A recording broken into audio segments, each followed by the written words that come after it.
Welcome to Getting Real with Real Estate with Danielle Kempf and Jim Kempf, St. Louis's favorite father-daughter real estate team.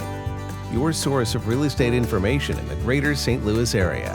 Alrighty. All right. Well, hey, Danielle. Good morning. Well, good. Hello. Yeah. I don't know what today is. It's afternoon. Thank you very much. Is it the weekend yet? No, but I thought it was earlier. So, hey, you got a joke to start us off with today, Danielle? Was I supposed to get a joke for today? Was that my homework? We've had jokes before. I thought maybe you might have another one. No, I didn't. I'll get a joke for next time. How's that sound? All right. But I do got a question for today. All right. So the question of the day. The question of the day. All right, and this what's is a that? personal one. Oh, okay. How old were you when you bought your first home? I think I was about 29 years old, right? Okay. I 29, don't maybe know why 30. you're asking me. Yeah, I think it's 29, something like 29, 30. Okay. That's my answer, and I'm sticking to it. Okay. And why did you buy a home? Well, at the time, we, your mom and I were looking for a house, right? Mm-hmm. And some good friends of ours, they're Jody and Paul. Jody's Yeah. mom was a real estate agent, and new listing came out, hit the market right one street over from where they live. You mean it hit the newspaper? It. Yeah, it hit the newspaper. It was Hit in the it was in the classifieds, I'm sure. I don't know if we saw it first or she saw it first. I think she did. But they knew we were looking, and it was one street over from where they lived, and they were our good friends, and we wanted to be close to them and stuff, and just so happened. And we jumped in I think on a Sunday and ran in there and looked at it and wrote an offer pretty quick. And, Okay. yeah. So you're right around what I would consider like an average age of like someone who buys a home. I would think it'd be right around 30. That's just kind of when I think Yeah. about it. I think of like around 30 is kind of like That's probably I'm going to use air quotes that milestone. Yeah, if I had to guess, that's a pretty good one, I think. Yeah. But you want to hear kind of a shocking statistic? What's that? According to National Association of Realtors, Right. in 2022, the average age of a first-time home buyer was 36 years old. 36. 36 years old. Okay. And that's rising from 33 years old back in 2021. Okay. I just thought that 36 was a little high. It seems a little old to me, too. I guess Isn't I it? would have probably guessed a younger age, but, I mean, why do you think maybe that's a kind of a... Pandemic related? that or, yeah, I mean, all things with the market and the way the market's been over the last few years, the lack of supply. Lack of supply. I feel like also like first-time home buyers were also getting priced out a lot of times with the multiple yeah. offers, and Yeah, maybe yeah. that's why it rose up a little bit more. Probably those older, I mean, they're a little bit older, so they probably had been saving money for a little A little longer. longer, mhm. They could put more down, or, a lot of times people were having to do like appraisal gaps and stuff, right? And maybe pay a little more for a house, and it took, you had to have it You had to have pay it. it, so maybe that probably went hand in hand, I would imagine. Okay. So that, I guess, kind of makes sense. If I you don't know. think I about just that. thought it was a little high. Yeah, no, I agree with you there. So But- anyway. okay. But that kind of leads into our conversation today, and it's just why buy a home? Yeah. So we've already had... It's the American dream. Yeah, it is. With the white picket fence and 2.5 kids, and I don't know how you have half a kid, but you can have half a kid apparently. You got to have a dog, You can have maybe a dog. cat, and Yeah. all that. Yeah. But yeah, part of the American dream. But it's just, we've done an episode on kind of what to look for when buying a home, but never really dug into like Like why? societal pressures or like societal standards on why you buy a home. It's kind of expected in a way, right? I would say it is. I think it is. I mean, That's why I kind of said like it's a milestone in life, and I'll put air quotes around that because we've talked to people who are just lifelong renters. yeah. And there's some pros to that, and we'll get Some into people like to rent. But Some people yeah. like to rent, and I will just dive right Well, in. you rent, so what? I mean, you want to talk about the good things about renting first, or the bad things about renting first? Let's talk about the good things about renting All right. first. What are they? You're a renter. My now. favorite is that if something happens, if something goes wrong, I don't have to pay out of pocket for it. Like AC broke down, I just call the Right. landlord. Yeah. Okay. The light bulb in my fridge gets burnt out. I don't call the landlord. No, I don't think you. You better not call the landlord on that. It's been burnt out for like 1.5 years now. I'm just too whose lazy fault to is change that? it. Yeah. I just haven't changed it. Uh-huh. But I mean, like, there's that freedom with it where you don't have to cut grass. You don't have to worry about the roof. You don't have to worry about your equipment. Just if anything were to go wrong, plumbing, Just call the landlord. just call the landlord. But also, I'm going to do a con to that. You're on your landlord's timeline then. If it takes them Yeah, right. a week to get a contractor out there, you're out of a bathtub or in a shower for a week. Yeah. Personal Well, story there. right.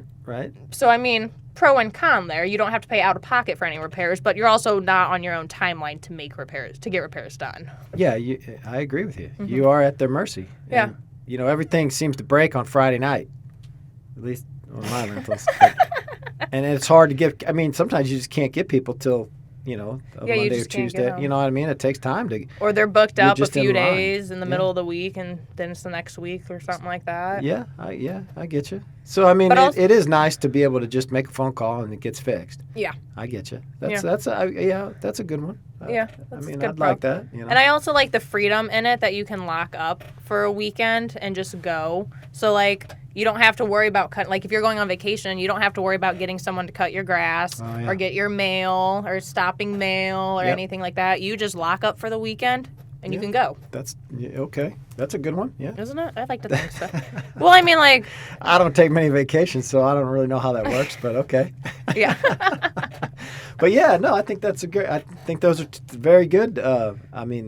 Pros for renting. That's a great reason. to Yeah, do it. and then I guess the final one is just from what I wrote down, my pro and con list. You can check out different areas easily. You have more flexibility yeah. in moving. So, like, if you're new to an area and you don't That's know a all good- the different ones, go Yep. check out all the different areas. Spend a year up in Maplewood and then a year in Creve Coeur or a year Mm-hmm. down in Afton. Go check out the different areas. That makes a lot of sense. Compared to, like, when you're buying, you're stuck in one area. When you buy, it's Yeah. a lot harder to be able to move around. Yeah, but like you said, for people who are relocating into a town, I think that really makes a lot of sense. Well, for a yeah, lot of especially people. for that. But also, like, if you don't know what area you just want to be in, if you've always been true. in one area your whole life and you Yeah. want to branch out and be adventurous, Yeah, no, I think go that's check somewhere else that's out. a good. Those are good. I think I like that. Yeah. Do you have any other pros you'd add to Um, renting? No, not really. I think Okay. that you kind of hit them there. Really, I Yeah. mean, I don't like the one about just call your landlord when everything breaks because I have some. Well, because rental you're the houses. landlord in that situation. But I mean, like, it's kind of nice. No, I think that's 100%. I think you got it. Yeah. Yeah. I like it. Okay. Okay, so let's move on to some cons. The cons of of rent. rent. Oh my gosh, you're just gonna go on your soapbox here, aren't you? No, not really. But go ahead. Okay, so so we've already talked about the one you have no control over repairs. Right. So we've already talked about that one. Right. I guess most obvious one that everyone thinks about, you can't make any changes to the place. You can't paint the walls whatever color you want. You right. can't put many holes in the wall. Some people do anyway. You guys got to paint it back or you lose your security Yeah. deposit one way or another. Yeah, but you're right. You can't kind of customize you the can't house to your taste customize and all that it, stuff. yeah. But, unless you got a cool landlord or whatever. And Are you a don't- cool landlord? Well, of course, but Yeah, if you can't make a lot of changes. You can't. If you put some holes in the walls, typically they expect you to patch them before you move. Well, and you should. That's for sure, 100%. Okay. And then your building can get sold. So what happens if your landlord sells in the middle of your lease and you get a new landlord? Hopefully they're good and they take care of you guys. Right? But you never know. You never know who you're going to get. Yeah, I mean the landlord that you have is you're kind of out of your control. Right? Yeah, it's completely out of your control. The only thing you can pick is you don't even get to pick what unit you want. You can pick what complex you want because, like, when you're searching, obviously you look for the complex of it. Yeah. But, I mean, you really have no control over who owns it, who's your neighbor. And then as soon as the building gets sold, you know what happens next. I think that's probably your next topic is rent prices. Increase. Well, I mean, your rent price is probably going to increase any year anyway, even if your building gets sold or not. That's the thing about renting, especially now and especially over the last few years. Rent prices just increase year after year. they've I been know that. Going crazy. Yeah. My little 2-bedroom apartment, I would have never rented it for what they're going for now. Right. Well, that's the thing. Just because rent prices just are going to keep going up, and But that's I mean, just the new average. you got to look at it a little bit from the landlord's perspective too, right? Because everything they do has now cost more money too. Well, what? Like, what do they? Everything. I mean, the price. You talk about repairs, right? So the price of your HVAC system when it went out and you got a brand new one, Yeah. those things have gone up just incredibly high over the last several years. Inflation in general over the last several years has and supply chain shortages, all that stuff has made stuff scarcer, and the prices have gone higher. So a landlord's costs, Yep. which you're paying them, right? Oh, yeah. You get the things Taxes, too, even. You get things fixed for free when they break, but you're paying it one Yeah. way or another, right? I mean, so You're paying one mortgage, either it's yours or someone else's. Yeah, so your rent is just going to continue to go up, and that's kind of out of control right now a little bit Yeah. in I would some agree. aspects. So, that can really put people in a bind. So I think, granted, there are some good things about renting, but I think over time, like you just said, you're paying somebody's mortgage no matter what, Yeah. right? So you're paying the landlord's mortgage. I guarantee And you their are, taxes. and your taxes, and their insurance, and you're paying all that stuff. Yeah. So all those. But I don't have to pay out of pocket for any of it then. Well, you're just paying it every month. Yeah. Right? Well, I mean, Just- same for just like a house. You pay your mortgage every month. You pay your rent to live there, so Right. the bank doesn't take your house back. Right. And then when your HVAC breaks, Well, you you're gotta the one fix it. paying it out of pocket. Yeah, you got, but you So gotta you're put a little responsible for all money the aside. repairs as a homeowner. That's right, but that also helps improve the value of your house. Your Fair air enough, conditioner, yeah. that's a little bit that improves the value. So, and I guess really, if you really think about that, since we're talking about HVAC systems, Yeah. when you put a new one in, they're always going to be a higher efficiency because usually the one you Yeah. got in there now, it's Older. probably 15 years old, If guys, not older. or more, and so that's a very low efficiency model. Mm-hmm. It may have been the best that you had when you put it in, Yeah. but now that pales in comparison to the efficiency levels they have now. So by putting a new system in, your utility bills are going to drop, and honestly, over some time, it takes a while, but over time, you're going to pay for that new HVAC system in some In the savings. in your utility rates. Okay, well, that makes So sense. yeah, I mean, it kind of helps a little bit there. So And I guess another thing with that, if you do own your home, you can always get a home warranty for repairs. Again, it's Yeah, just that one can more happen. thing you have to pay for. But I mean, No, I if agree. something breaks or goes wrong, you at least have someone else who can help you out, and Yeah. you're not completely solely stuck doing it by yourself. yeah. I mean, I think those are great ideas. It just gives you a little peace of mind in not having those huge out of pocket costs. But there still It are can going to be hit out you of in the pocket back. costs. But you're going to pay. Yeah, I mean, you're still going to. Yeah, you pay for it no matter what. But still, it's going to help you. Yeah. And warranty can definitely do that. So Yeah. no, that's a good one. I like it. Well, we kind of jumped around to the cons of buying there, where you're stuck in the area, you're responsible for all the repairs. Mm-hmm. And another one I thought of, you have to save for that down payment. So, like, saving for hard. your down payment, you have to give up a lot of things for that, whether it's... Like Starbucks. Why do I feel like that was, like, attacking me? Like, I don't go to Starbucks all that often. Wow, okay. But, like, yeah, you have to give up that Starbucks. You can't go to Wasn't see all the... attacking. I know, it just felt a little targeted. Okay. you gotta sit- Dunkin' Donuts. I'm sorry. I Yeah, got there we wrong- go. No, wrong I make place. my coffee at home. Okay. We tangent. Yes, we do. But like you got to save for your down payment. So like you Yeah. can't go That's on that hard. vacation that you were wanting. You can't go Understood. buy those clothes or that shoe or whatever. Can't buy a new car right beforehand. Right. And right, so like right. a lot of things you miss out on while saving for that down payment that they could go other places. It could help you pay down student loan debt or other kind of debts, or you could take those vacations, or you could save up and start an entire new bucket for whatever you may want to do, whatever your goal is that needs some money. You can save up for all that. Well, yeah. Sounds like we need to talk to our financial advisors there to help you set up a plan for that. It does sound like that. That's a whole nother podcast, folks. That is. But no, that's hard to do, no doubt about it. Saving money. That's not a small is- chunk of change. Yeah, I mean, there's significant costs involved for sure. Yeah, I mean, that's just the way it is.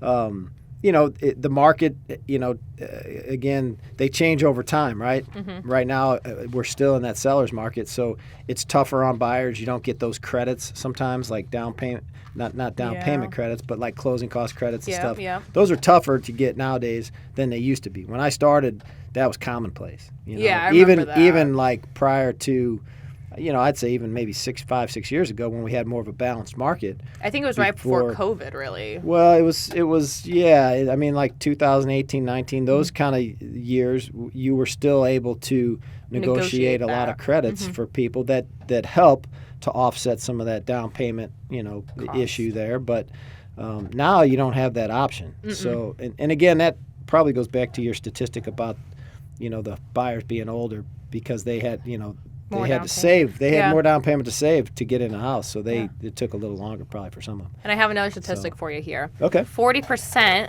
of buyers for the source of their down payment came from their savings. Okay.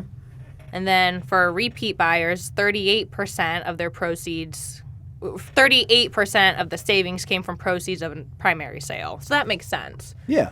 because you're going to have proceeds from your sale. It's going to go to the next one. Typically, you're going to roll those over, right? And then, maybe not all, but yeah, not all of it. But from that savings, first-time home buyers typically put down 6%.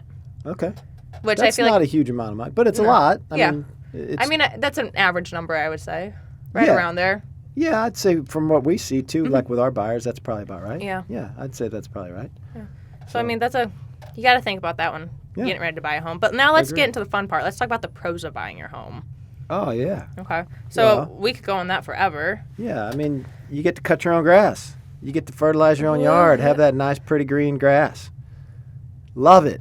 Ew. I don't want to cut my grass. I just want to paint my walls. Yard work is fun. It's really not. It's fun. I don't want sometimes. grass. I don't want a Until yard. it gets, ask me. Until it's 100 degrees in the middle Yeah, I was of gonna say, ask me in August, and I'll have a whole nother story.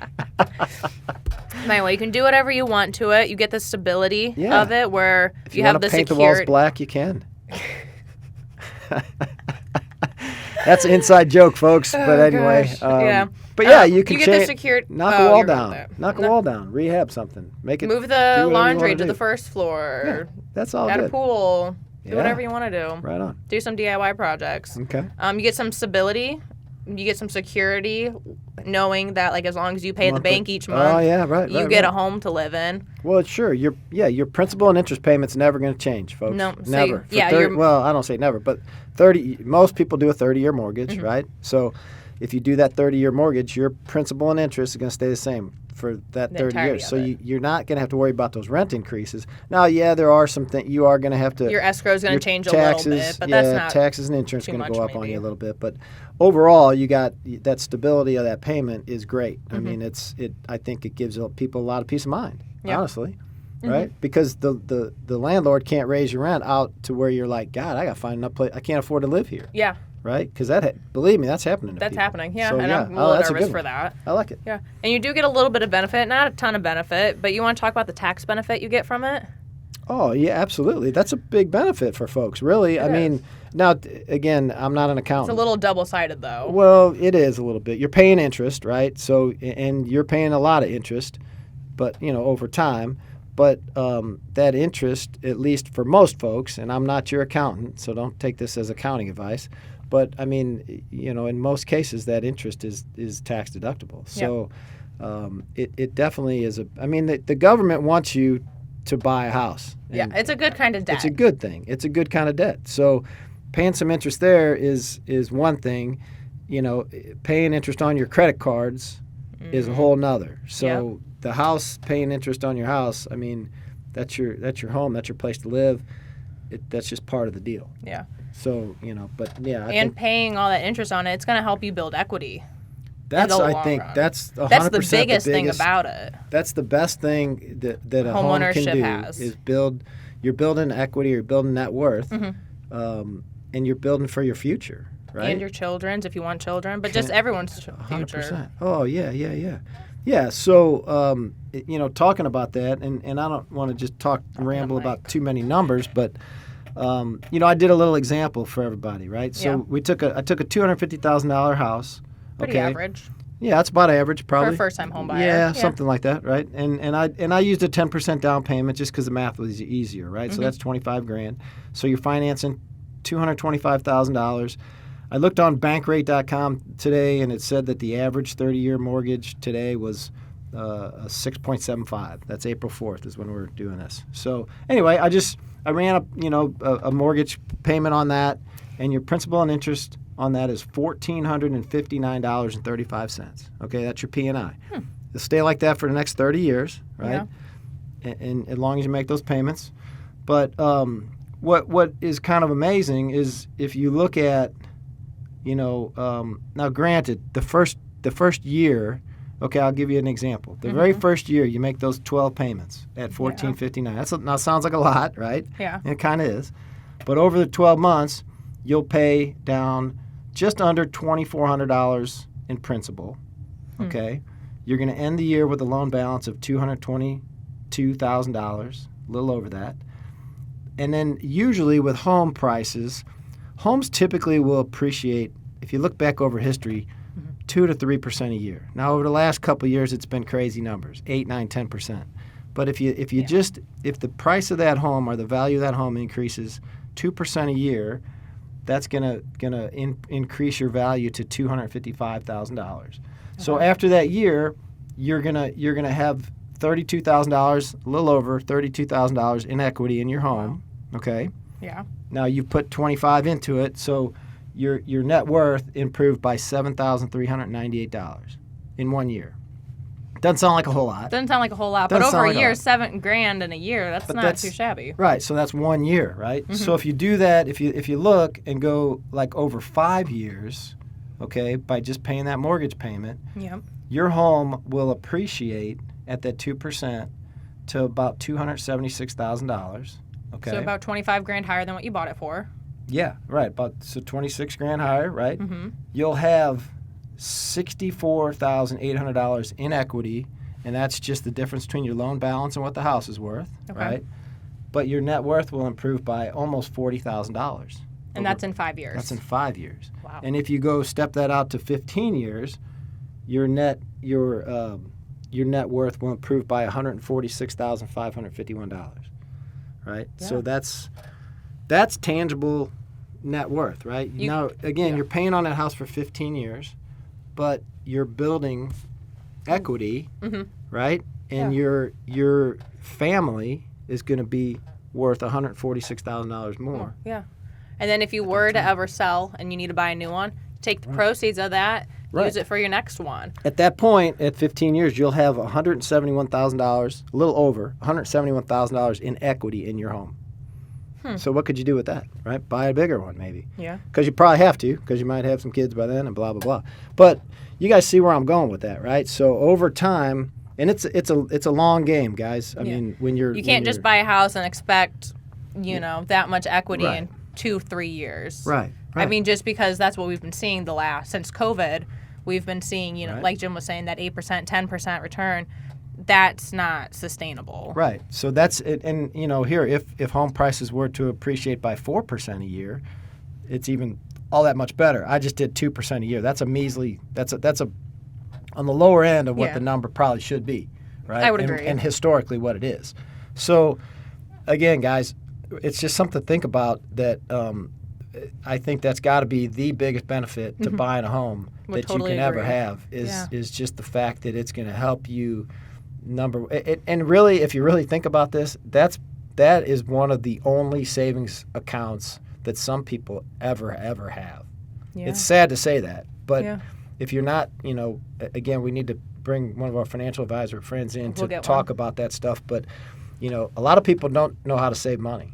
Yeah. But that home It's is kinda like a forced it's savings a forced account. savings account. Yeah. Absolutely. So, guys, I think the numbers speak for themselves. I would completely agree with if that. that's not a reason enough to buy a house, and again, that's at 6.75. I get it. Everybody's talking about how these rates and they're so high. And But if They're you not. look back at average from, what was it, like 1960 or something like that? Yep. Right around 6.5%, 7% is average for Yeah. all the years. Right. Just be thankful we're not living in 1970 when the interest rate was like 12, 18%. that's right. So, I mean, it's all about perspective with it. You're 100% right. So yeah, I think If that's you- a good reason to buy a house, guys. Yeah. And if you have any questions or want to talk further about it, get it figured out for your guys' perspective. We're more than happy to talk about the pros and cons of renting, buying Yeah. versus saving. Because there was a time when we even talked with our clients, be like, maybe it is better to rent.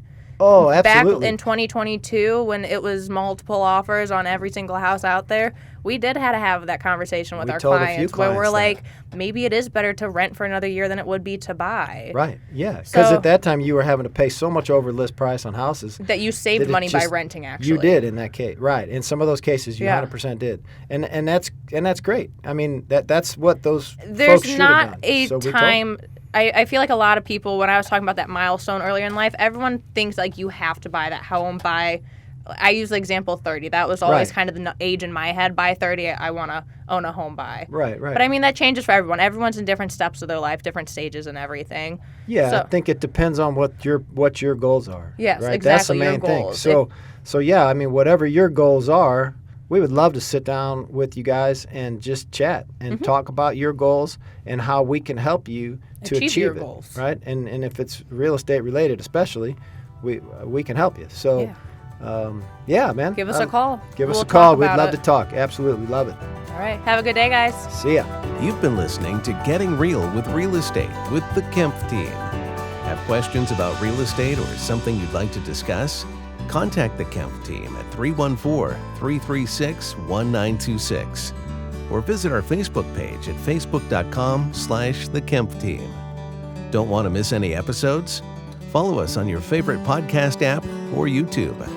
The Kempf team. Real, honest real estate.